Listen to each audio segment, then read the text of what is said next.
let's go from. So I understand why psychedelics, you've explained, in a therapeutic process would be incredibly beneficial as it helps further analyze your life in an augmented way. Yeah. I understand why that would also perhaps serve in a religious setting as well, as it helps you analyze your relationship with the Kadosh Baruch Hu and perhaps other things. Maybe not. Maybe it's setting you up. Maybe it's sort of a type of walking into the Pardes experience that did not leave everyone unscathed. But I would imagine that goes both ways. Just like there are dangers within the religious realm as you analyze yourself, also therapeutically. Like you could look at yourself as an evil monster from hell. But is that not true? Did I get that right?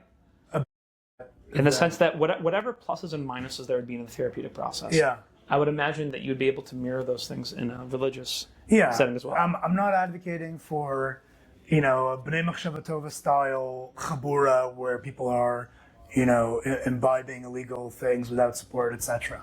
However, I think that, especially when people grow up and they feel like, that the concept of God as being loving and compassionate is alien to them, right? For whatever reason.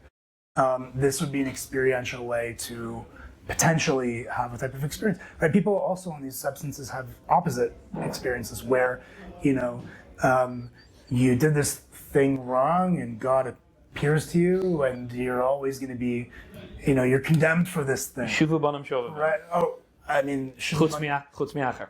I was right. So I would also say that, and especially because some of these substances are used in contexts that have like a theological framing, right? So consuming ayahuasca is sometimes done together with sort of ritual elements that maybe conflict with Torah and that'd be crucial, obviously. And even if not, right? I worked in Bnei Brak for a couple of years. There are things happening there and in other places. And you share that now at the end of the episode. Okay, great.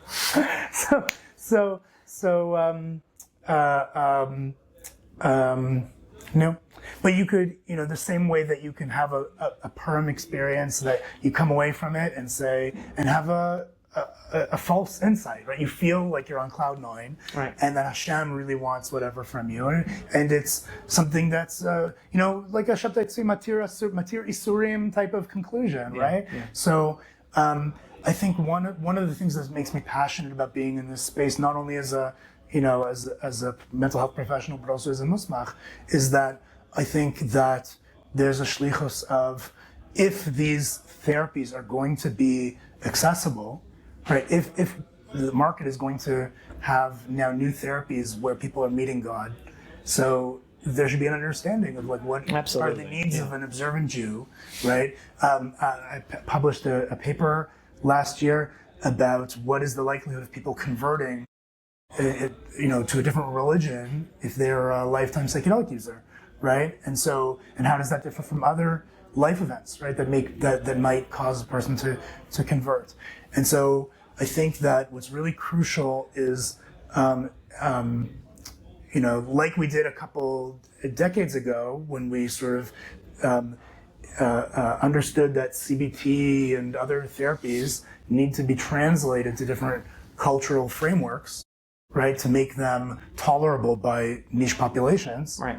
So, this is also mental health intervention that needs to be, ignoring for a second the party scene and the naturalistic use, but in the therapeutic framework, people need resources for understanding. Like if I could have sworn Hashem appeared to me when I dropped acid, when I consumed a therapeutically approved substance, what does that mean? And if he said something that was the opposite of what my Rebbe said or what the Torah said, or if it's in the gray area of Rosh, whatever, Chovos Levos would disagree with the statement that there's a Rosh, but if it's in the area of, middle ground, right? So then how do I translate that into my life when I'm a member of this community, I have these standards, I have these values, so how do I, right? Right. Okay, what was the question? We can shift it now a bit anyway. So, but I mean,